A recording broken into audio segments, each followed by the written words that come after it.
Hello, my name is Steve. Welcome to Essay. A mother finds her daughter not seen for a long time. Police did not find the girl after many investigations. There is speculation that the case may be related to Nutty Putty Cave. How does the case relate to the cave? How did the woman disappear? Next, let me tell the story for you. The story takes place in Utah, a state in the western United States that is a popular destination for travelers. Northwest of Utah is Salt Lake County, the fifth smallest county in the state, with more than half of the population being Mormons. The protagonist of the story is Susan Powell, who was born in 1981. She grew up in Washington State, where she became a cosmetologist. Susan is a devout Mormon who studies at the local religious institute. In November 2000, 19-year-old Susan met Josh Powell, a student at the same college, at a dinner party. He is also a Mormon and is 5 years older than Susan. In addition to studying at the religious institute, Josh is also studying at the University of Washington Tacoma. Susan and Josh became lovers after meeting, and the two entered the Hall of Marriage 5 months later. Since Josh has not graduated yet, the family's finances are borne by Susan alone. To save money, the married couple moved to Josh's parents' home in South Hill. After more than 2 years of marriage, Susan and Josh have saved a fortune, and they moved to West Valley City, Salt Lake County, Utah. Then Susan gave birth to 2 sons, one after another. The eldest son was named Charles, and the youngest son was named Braden. The family lived happily. However, that night, his wife Susan suddenly disappeared for no apparent reason. December 7, 2009, is a Monday. Josh's mother Terica got a call. The caller was a teacher at the nursery where her 2 grandchildren attended. She said that Charles and Braden didn't come to the nursery today, and his parents' phone has been unable to get through, so he had to call his grandmother to ask about the situation. Terica was very anxious after hearing this, because she didn't know where the 2 grandchildren were. So she immediately set off for Josh and Susan's house. After arriving, she eagerly rang the doorbell several times. She waited for a long time and there was no response from the house. Not only that, but she couldn't reach Josh and Susan either. Terica was afraid something might happen to them, so she called the police. Police arrived at Susan's home at 10 a.m. after being called. After obtaining consent, they entered the house through the window. After some searching, the police did not find anyone, but they found that the sofa was damp, and there were 2 fans blowing against the damp place. The home looked normal, with no signs of fighting. Susan's wallet, keys, documents and other items are placed on the dresser in the bedroom. But Susan's phone was never found, the garage was empty, and the car had apparently been driven away. The police called Susan's company to find out if Susan went to work today. The response they got was as expected: Susan didn't go to work or take time off that day. The police then tried to call Josh, but couldn't get through. No one knows where the Susan family went. The police then asked the surrounding neighbors about the situation. A neighbor named Giovanna Owings said she was a guest at Susan's home on December 6th, at 3 p.m. yesterday. She stayed for 2 hours before leaving at 5 p.m., when Susan's family was at home. Another neighbor said he saw Josh driving home with his 2 children at 8:30 p.m. last night, but did not appear to have seen Susan. In addition, several neighbors said they heard a high-pitched car whistle coming from the direction of Susan's home at 11:45 last night, sounding like someone was driving away. Police noticed it snowed all night last night and they arrived at Susan's home at 10 a.m. when about 10 centimeters of snow had accumulated on the road. Based on the amount of snow throughout the night, someone did drive away from Susan's house last night. The time came to 6:40 p.m. Some officers are still investigating near Susan's home. At this time, a small truck slowly parked in front of Susan's house, and the police immediately stepped forward to check. They saw Josh got out of the car with 2 children. After seeing the police, Josh was dazed. The policeman asked him, "Where is Susan? Why doesn't he answer the phone?" Josh said he went out camping with his 2 children last night and Susan stayed home alone, so he doesn't know where Susan went. As for why he didn't answer the phone, he says that it was because his phone was about to run out of power, so he turned it off to save power. The officer glanced into Josh's car and found that his phone was plugged into the charger, and it seemed that Josh had lied. But the police did not immediately expose his lies. Josh was taken to the police station to assist in the investigation, and he explained the 2-day itinerary. He said he drove his 2 children out to play at 5:30 p.m. yesterday. Then came home at 8:30 p.m. when Susan's still at home. At 12:30 midnight, Josh asked Susan if he wanted to go out camping. Susan said that she was a little tired and wanted to rest at home. So Susan stayed at home alone, while Josh drove out camping with his 2 children. They were camping at Simpson Springs, west of Utah. Let's look at the map. The location of Susan's house is here. The location of Simpson Springs is here. The two are 154 kilometers apart, and the drive takes about 2 hours. If Josh said he was leaving at 12:30 a.m. with his 2 children, that would mean they would arrive in Simpson Springs around 2:30 a.m. Josh said he camped there overnight with his 2 children after arriving in Simpson Springs, continued playing for a while the next day and then drove back. Josh provided police with the approximate driving directions for the day.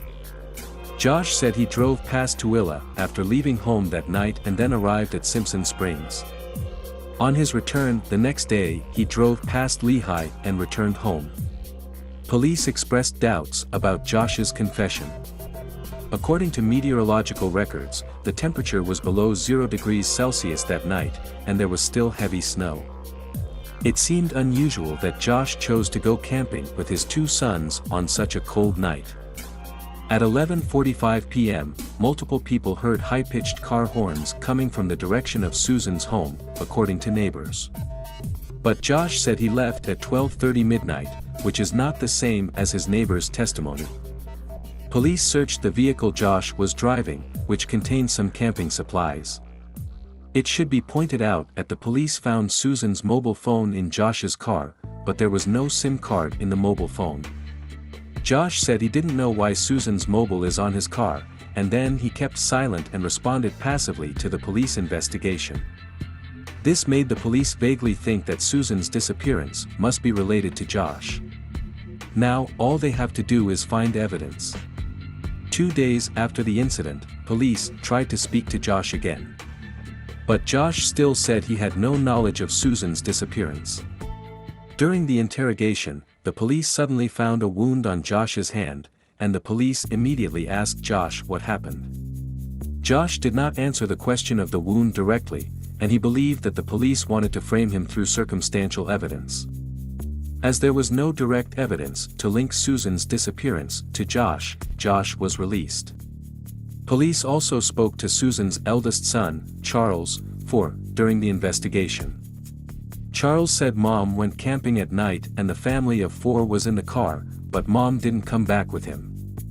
However, Charles was only 4 years old after all, and he also said some strange things, such as they were flying to camp, which obviously did not match the truth. Therefore, what Charles said is for police reference only and cannot be used as evidence in court. 3 days after the incident, police conducted a full search of Susan's home after a search warrant was issued by the court. As a result, police detected blood on the sofa and floor in the living room, as well as a $1.5 million life insurance policy for Susan. In addition, police found a handwritten letter in the safe of the company where Susan worked. The letter reads, "If I die, it may not be an accident." Laboratory tests of the blood found at Susan's home confirmed that some of it belonged to Susan and some to an unfamiliar man. No records matching the strange man's blood were found in the existing database. For days after the incident, police arrived at what Josh said was the Simpson Springs campground. A search of the area found no sign of anyone camping recently. Josh said he was just taking the kids there for the night and it was normal to leave no traces. Police found that 10 days after Susan went missing, Josh liquidated her retirement account and also canceled Susan's regularly scheduled classes. These acts as if he knew Susan would never come back. Judging from Josh's asset status, he has more than $200,000 in debt and has a luxury spending habit. And Susan has a life insurance policy worth $1.5 million, and the beneficiary is Josh. Police believe this may be his motive. Judging from Susan's emails and Facebook history, Susan described Josh's strict control over the family's finances. Whenever Susan overspends, Josh goes into a frenzy, but Josh himself spends a lot of money at the casino. Susan has confided her experience to friends, and family and friends support her divorce. But Susan was worried that Josh would find her wherever she went, not to mention that she had 2 sons, and Susan didn't want to implicate them. Later, Susan and Josh quarreled again over financial problems. Susan secretly wrote a letter at work after the quarrel, expressing concern for her life. Police later found the letter in a company safe. Josh bought a life insurance policy for Susan after the quarrel. Susan thought Josh's move was terrible, so she decided to divorce. She begins to go against her husband's wishes, which intensifies the tension between the two. Shortly before her disappearance, Susan told a friend that she would divorce Josh if he didn't want to change his behavior. After a while, Susan disappeared. Josh hired a lawyer for himself, and he became increasingly uncooperative with the police. The incident also attracted local media coverage. To escape reporters, he left West Valley City with his 2 sons to his father's home in Washington State, where he lives with his siblings. But soon after, Josh's sister Jennifer contacted the police, and she said she also suspected that Susan's disappearance was related to Josh. In order to help the police, she was willing to test Josh. Jennifer had a concealed recording device under the direction of the police and had a conversation with Josh. During this period, Jennifer asked Josh to confess where Susan had gone. Josh insisted that he did not know, and the two began to quarrel. Josh's father, Steve, helped Josh out, and he kicked Jennifer out of the house. The police questioned Susan's eldest son Charles again, but this time Charlie didn't want to discuss too much, and he became a little silent. The only clue the police had from him was that he had said that his mother, Susan, had gone camping with him, but she did not go home with him. If Josh murdered Susan while camping that night, where would Susan be hidden? Just when the police were wondering, a colleague of Susan approached the police. He said he overheard Susan's husband Josh at a party discussing how to hide the body in an abandoned mine shaft in Utah's western desert. The police felt that if Susan was killed, the abandoned mine shafts in the western desert would indeed be a good hiding place. No one but adventurers go there, so it's hard to spot. After learning of the clue, police dispatched officers to conduct a major search for several weeks of abandoned mineshafts in the western desert of Utah. But the western desert was too big, and they didn't find Susan. In this way, 2 full years have passed, and Susan has not been found. Josh remains the police's #1 suspect. Josh's web browsing history showed that he had searched for records about mines near Nevada. To this end, the police carried out a careful search of the area. Those mines are very unsafe, and there are often large and small rubble falling. In addition, there is insufficient oxygen in the mine, and searchers always carry an air monitor with them to prevent accidents. After a difficult search of several mines, they still hadn't found Susan. In addition to abandoned mines, Utah has several large and small underground caves. Those caves are unfathomable, and one of the caves the police have never searched is Nutty Putty Cave. Nutty Putty Cave accident was on November 24, 2009, and the rescue was declared unsuccessful 27 hours later. Since rescuers were unable to take the victims out of the cave, the local government decided to permanently close the entrance. The disappearance of Susan happened on December 6, 2009, only 12 days between the two incidents.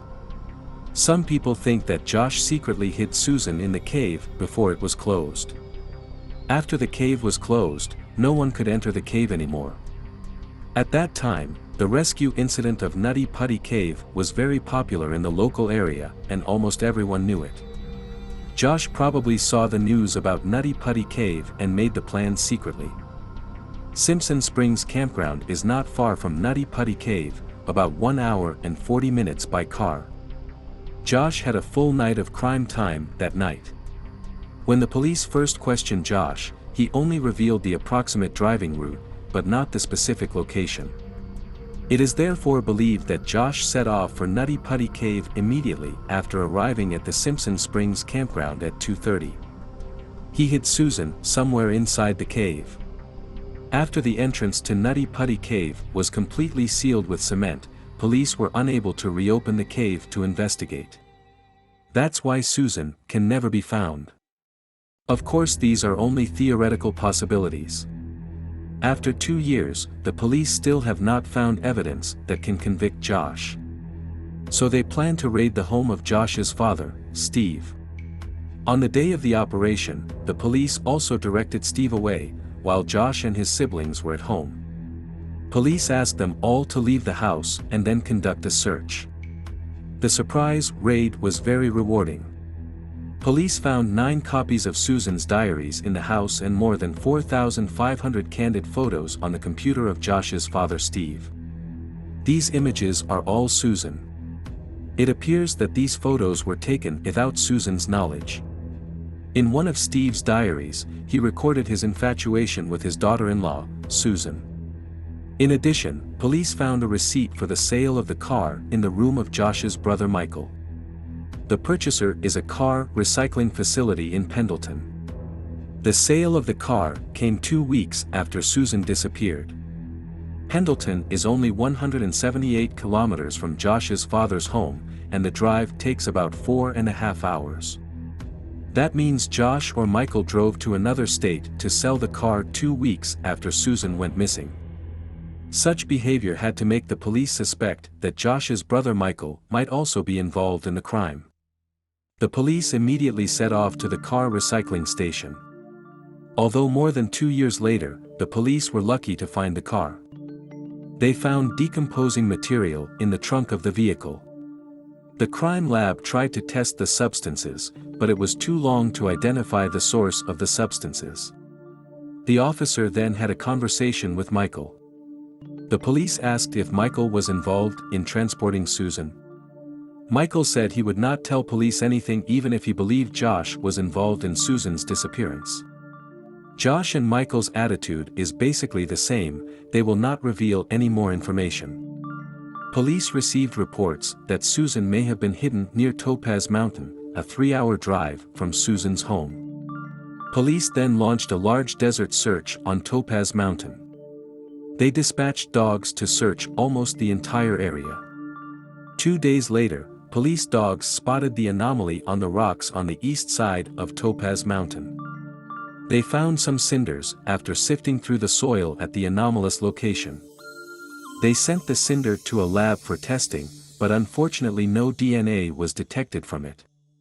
On September 22, 2011, although the police had no evidence to charge Josh, they charged Josh's father Steve with voyeurism and other charges. He had secretly videotaped numerous women, including Susan, and Stephen was eventually sentenced to 7 years in prison. After the incident, Susan's father Chuck Cox applied for custody of Susan's 2 children and won the court support. Josh lost custody as a result. Susan's 2 sons gradually let down their guard under the careful care of their grandparents. They gave more details about the day of the crime. One of Charles's words was creepy. He said, "We went camping as a family, Dad was driving and Mum was in the trunk." To this end, he also painted a picture of his mother in the trunk at the time. When they got somewhere that day, Josh and Susan got out of the car together. It didn't take long for Josh to get back into the car alone and tell the 2 kids not to talk to anyone about these things. After a while, Charles told his grandfather another thing: Mom was locked in the mine, and if we went to the mine together, we could find Mom. Police searched the mine near the campsite shortly after the incident, but found no trace of Susan. Although they have searched, they cannot completely rule out this possibility, because there are too many abandoned mines and it is very dangerous inside. It is almost impossible to search all mines thoroughly. 3 years after the crime, Josh tried unsuccessfully to regain custody of his son. But the court recommended that Josh be allowed weekly visits to his son under the supervision of a social worker. On February 5, 2012, a social worker brought Susan's 2 children to visit Josh. Josh brought the 2 children into the house and turned the social worker away. He said he wanted to be alone with his 2 sons. But they didn't come out after a long time, and the social worker knocked on the door and no one opened it. The social worker had a premonition that something bad was about to happen, so he immediately called the police. But before the police arrived, Josh's house suddenly exploded, killing Josh and his 2 children. After investigation, this was Josh's long-planned plan. Josh contacted relatives and friends minutes before the explosion to say a final goodbye. He also bought a life insurance policy for himself, the beneficiary of which is his brother Michael. Afterwards, all the blame points to Michael. A year after Josh's death, Michael committed suicide in Minneapolis. The 2 brothers would rather act like this than tell Susan's news. Then the police did a series of investigations to find out Susan's whereabouts. Until the 4th year of the incident, due to the high cost of investigation and the main suspect in the case has also passed away, so the police announced the end of the investigation into Susan's case. Josh has not been charged with anything from beginning to end.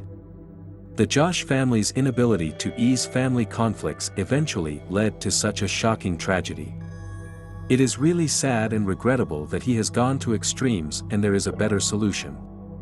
Although Josh and brother Michael escaped the law, maybe they won't escape hell.